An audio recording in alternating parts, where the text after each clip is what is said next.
Assalamualaikum warahmatullahi wabarakatuh. Saya Yusi Ardita dengan NIM 192310110. Di sini saya akan menjelaskan hasil dari literatur review saya terkait survei konsumsi pangan teori mengenai household dalam metode 24-hour recall. Baik, ini adalah jurnal utama yang saya gunakan, yaitu Dietary Diversity, Household Food Insecurity, and Stunting Among Children Aged 12 to 59 months in N'Djamena, Chad. Sumber jurnalnya dari Nutrients Vol 15 nomor 573, diterbitkan di tahun 2023 bulan Januari. Selanjutnya yaitu untuk latar belakang sendiri, survei konsumsi pangan ini digunakan untuk menilai pola makan dan kecukupan gizi masyarakat. Yang digunakan juga metode dalam jurnal ini yaitu 24-hour household food recall, dan responden ini menyebutkan semua makanan yang dikonsumsi dalam 24 jam terakhir. Digunakan di N'Djamena atau negara Chad untuk menilai keragaman pangan dan hubungannya dengan ketahanan pangan serta stunting anak. Tujuan dari jurnal ini juga menganalisis hubungan antara ketahanan pangan rumah tangga atau HFIAS, keberagaman pangan atau Food Recall 24 Hours (DDS), dan kejadian stunting pada anak usia 12-59 bulan di negara Chad, serta memahami faktor-faktor yang mempengaruhinya. Untuk pengertiannya sendiri, Food Recall 24 Hour ini mencatat semua makanan dan minuman yang dikonsumsi dalam 24 jam terakhir, sedangkan HFIAS ini atau Household Food Insecurity Access Scale ini menilai tingkat ketahanan pangan rumah tangga berdasarkan pengalaman dan frekuensi keterbatasan akses pangan yang dialami keluarga. Untuk repetisi sendiri, Food Recall 24 Hour ini dilakukan sekali untuk mencatat konsumsi pangan anak dalam 24 jam terakhir, sedangkan HFIAS ini juga dilakukan sekali untuk menilai pengalaman keterbatasan akses pangan rumah tangga selama 30 hari terakhir. Untuk metode sendiri digunakan ada Food Recall 24 Hour, yaitu mencatat semua makanan dan minuman yang dikonsumsi anak dalam 24 jam terakhir untuk menghitung DDS-nya atau Dietary Diversity Score. Untuk HFIAS atau Household Food Insecurity Access Scale ini menilai ketahanan pangan rumah tangga berdasarkan pengalaman keterbatasan akses pangan selama 30 hari terakhir.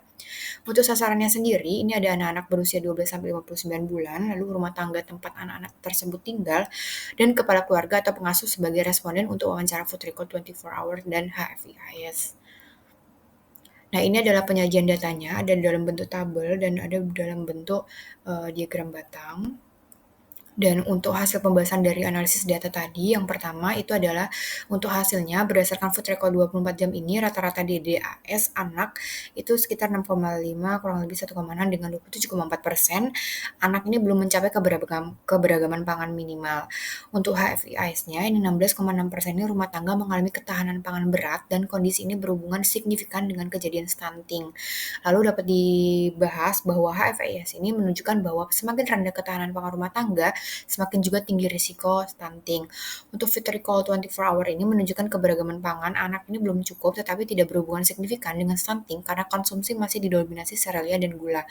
Untuk kombinasi hasil menunjukkan ini bahwa akses pangan ini memiliki pengaruh lebih kuat terhadap kejadian stunting dibandingkan keberagaman pangan atau DDS yang didapat dari Food Recall 24 jam tadi.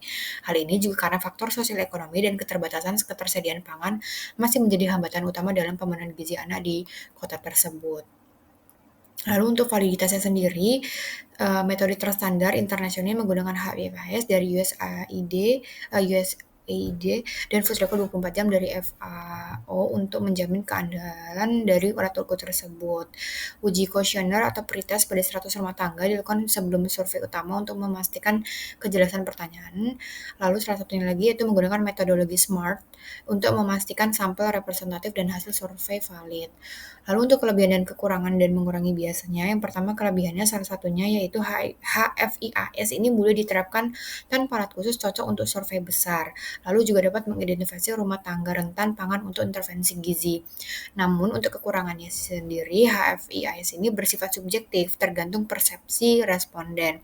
Responden ini juga bisa menyembunyikan kondisi pangan buruk karena alasan sosial. Namun untuk mengurangi biasnya sendiri, yaitu bisa dilakukan mengombinasikan HFIAS dengan Food Recall agar hasil lebih akurat. Untuk selanjutnya itu melatih enumerator untuk menanyakan ulang bila ada data yang tidak konsisten. Ini merupakan daftar pustaka yang tadi menjadi jurnal utama yang literatur review yang saya lakukan. Baik, sekian terima kasih. Mohon maaf bila ada kesalahan kata. Assalamualaikum warahmatullahi wabarakatuh.